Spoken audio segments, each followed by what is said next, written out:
Japon à oui.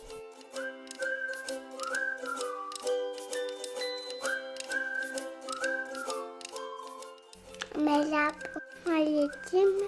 Le week-end. Aujourd'hui sur mon émission J'apprends à vie, moi Blanca Miranda, je découvre de la bouche de Julie Barbero, notre conseillère en naturopathie et spécialisée en pédiatrie, l'importance de ne pas seulement manger, mais de plutôt se nourrir. Une réflexion que nous avons peut-être oubliée ou que simplement nous n'avons pas appris. Rendez-vous donc au jardin Saint-Michel de Villefranche-sur-Mer. Alors Julie, pouvons-nous manger sans se nourrir? Comment garder le plus de nutriments sur un aliment? Bien sûr, nous pouvons manger sans se nourrir, mais la nourriture doit être avant tout considérée comme la réponse à notre besoin le plus primaire, et non seulement comme l'assouvissement d'un simple plaisir, celui de s'alimenter et suffire aux besoins physiologiques de notre corps. Alors les substrats qui composent notre terre, de nos jours, sont appauvris de ces nutriments, alors il est essentiel et vital sur le long terme de se tourner vers des branches où les agriculteurs traiteront biologiquement ou naturellement leur terre, selon par exemple des principes de permaculture et de biodynamie. Donc oui, nous pouvons manger sans se nourrir, nous pouvons aussi se nourrir sans manger, mais ça c'est encore autre chose. Il faudrait privilégier une cuisson à la vapeur qui va conserver le nutriment, qui va permettre de ne pas les dégrader en fait, tout simplement. Donc tout ce qui est four, tout ce qui est poêle, on va se retrouver face à des réactions de Maillard. En fait, il va y avoir des impacts au niveau de notre santé. C'est nocif, voilà, ces réactions de Maillard. Donc il faut privilégier, autant pour l'enfant que pour l'adulte, ces cuissons à la vapeur qui ne dépasseront jamais les 110 degrés. Et en plus, l'aliment sera vivant, donc il conservera quand même beaucoup plus ça. Ensuite, il y a d'autres méthodes de cuisson qui va être le lacto-fermenté. On peut en parler aussi. On peut en donner assez rapidement, qui contient beaucoup de bienfaits et qui sont ni crus ni cuits en fait. C'est avec une fermentation pendant 3 semaines qui va, avec le sel, cuire un petit peu l'aliment, mais sans le dégrader en conservant. Donc ça, c'est vraiment super. Personnellement, on a un cuiseur vapeur Magimix qui est à la maison, donc on fait tout cuire dedans, c'est très bien. Si on veut faire sur des purées, on prend juste un mixeur, pas besoin forcément de dépenser de l'argent dans des baby cooks, mais sinon le côté un peu plus pratique pour l'enfant, le baby cook à la vapeur. Donc voilà, là c'est pour parler des ustensiles qui permettent cette cuisson-là bénéfique pour nous. Ensuite, nous allons parler des micro-ondes qui malheureusement sont dans beaucoup trop de nos foyers et qui dégradent énormément le nutriment. Donc en fait, le principe du micro-ondes, ça va être ça va faire des frictions. Donc en fait, toutes les molécules, elles vont sortir et elles vont se rassembler. Elles vont sortir et elles vont se rassembler. Et c'est comme si vous prenez un chewing-gum et qu'on fait comme ça et qu'au final, l'aliment, il perd de ses vertus. Il devient radioactif. Enfin, en fait, il y a de la radiotopie, il y a un nom spécifique pour ça, qui se retrouve dans nos aliments, qui ont des impacts conséquents, vraiment sur le long terme, je dirais même sur le court terme. Donc il y a des kinésiologues qui ont fait même des recherches sur ça et on retrouve en fait quelqu'un qui mange avec les micro-ondes et quelqu'un qui mange sans. Donc les alternatives sont très simples, comme le baby cook par exemple, ou par exemple le Magimix. Moi je l'utilise pour toute la maison, je le sors 2 fois dans la journée. Et tout est cuit, tout est parfait, après agrémenté de sauce. Le gros peut cuire le riz, peut cuire les œufs, peut cuire le poulet, donc c'est parfait. Après, ne pas se priver d'une petite viande parfois avec un petit peu de beurre à la poêle. On n'est pas dans des restrictions non plus. Il faut savoir être en équilibre, je pense. Donc, 80% de notre alimentation doit vraiment être bien parce que justement ces substrats de terre sont appauvris maintenant. Donc si le peu de nutriments qui restent dans ces aliments, on va le surcuire et qu'on va tout détruire, voilà. Il faut penser que notre aliment est notre médicament. La bonne hygiène de vie, elle se travaille au fur et à mesure. On ne change pas du tout au lendemain. C'est pas... voilà, c'est des dispositions. Quand j'ai connu la naturopathie, petit à petit, je suis encore loin d'être parfaite. Je pense qu'on n'est pas beaucoup à être parfait, mais voilà, il ne faut pas culpabiliser. Il faut oser se lancer dans ces démarches beaucoup plus saines, responsables, parce qu'on va aussi parler des conséquences environnementales qu'ont ces mauvais aliments dans notre assiette. Voilà.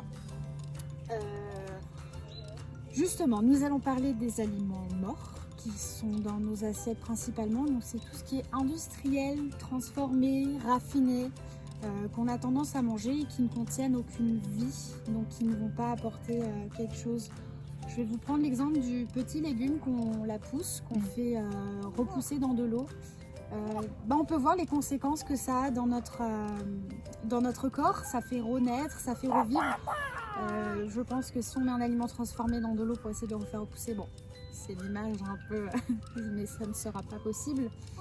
Donc voilà, il faut privilégier des aliments vivants, donc tout ce qui est fruits, légumes, le lactofermenté aussi en contient énormément, tout ce qui est oléagineux, les légumineuses, voilà, vraiment des aliments à garder, à avoir dans nos assiettes en permanence et éviter tous ces aliments, les petits pots principalement qui sont bourrés de sucre, qui sont retransformés et souvent malheureusement chauffés au micro-ondes. Que devons-nous privilégier quand nous faisons les courses? Est-ce que tout ce qui est bio est bon pour ma santé? Un label est une charte à suivre. Il permet donc d'identifier des produits avec une certification supérieure aux standards habituels. Donc les critères sont différents en fonction de chaque pays. Les exigences sont différentes, comme par exemple l'Espagne et la France n'ont pas du tout les mêmes exigences. Donc il est intéressant de se tourner encore plus vers du local, donc chez nous. Oui au label d'agriculture biologique, mais je dirais encore plus oui au sauvage. Et il faut faire attention parce qu'il y a certains producteurs qui n'ont pas les moyens tout simplement d'acheter parce que ça peut être assez onéreux, mais qui ont les terres encore plus saines que des champs avec ce label-là. Donc voilà, se méfier, il est encore mieux de connaître les producteurs qui se trouvent aux alentours. Donc on peut même parler de zéro déchet, d'empreinte carbone.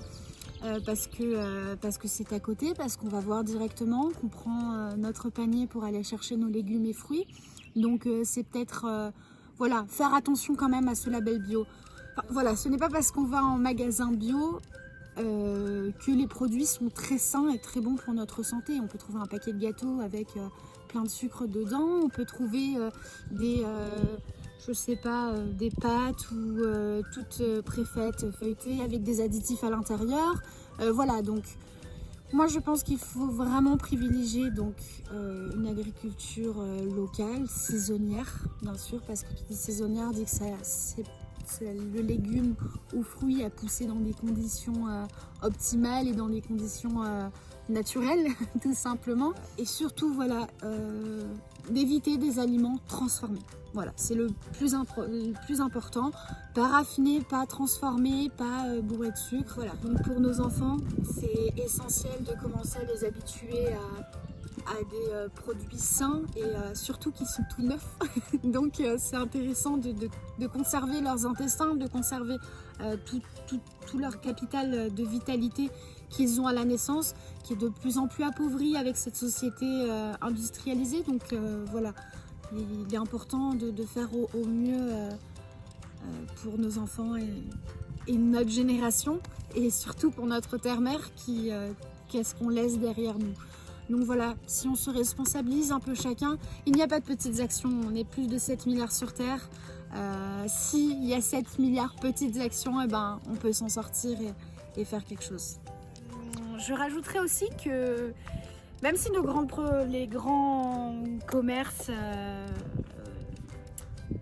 essayent tant bien que mal de faire du biologique et du sain, il est quand même important de privilégier les petits magasins bio du quartier. Slow food pour retrouver tous les goûts perdus par la transformation des aliments?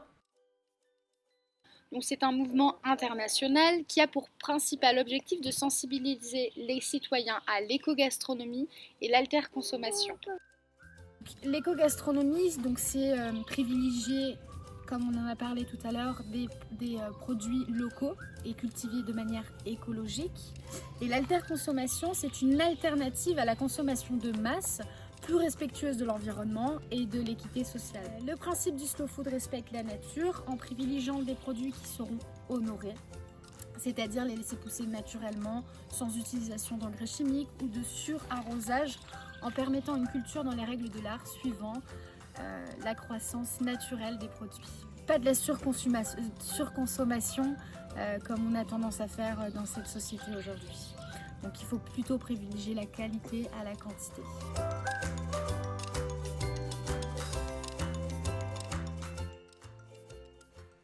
Alors Julie, où acheter? Achetons-nous peut-être de l'emballage? Peux-tu nous en dire plus sur le zéro déchet? Le zéro déchet, c'est un mode de vie qui nécessite une certaine organisation, surtout maintenant où on commence à comprendre les conséquences environnementales, ce qu'on laisse à nos enfants. Être complètement zéro déchet, c'est quand même assez utopique, mais du moins, je dirais réduire au maximum. Par exemple, on peut parler du vrac, où il est intéressant de venir avec notre petit sac, où ça se trouve dans les magasins bio. Même les grandes entreprises, enfin les grandes enseignes commencent à le faire dans les petits magasins bio. Donc on a à disposition du vrac pour remplir. On peut amener soi-même sa petite boîte pour remplir le fromage par exemple ou les salades s'il y a dans notre magasin bio. Donc voilà, le zéro déchet c'est quand même un mode de vie qui englobe beaucoup, qui demande un petit peu d'enseignement mais qui peut être faisable. Pareil, encore une fois comme l'hygiène de vie qui se fait au fur et à mesure.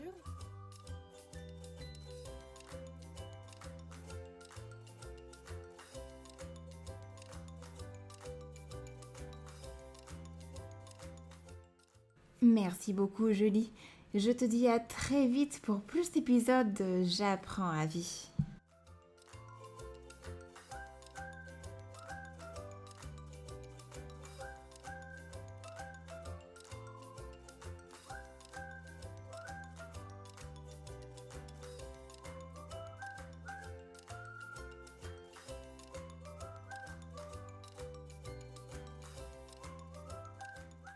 J'apprends à vie.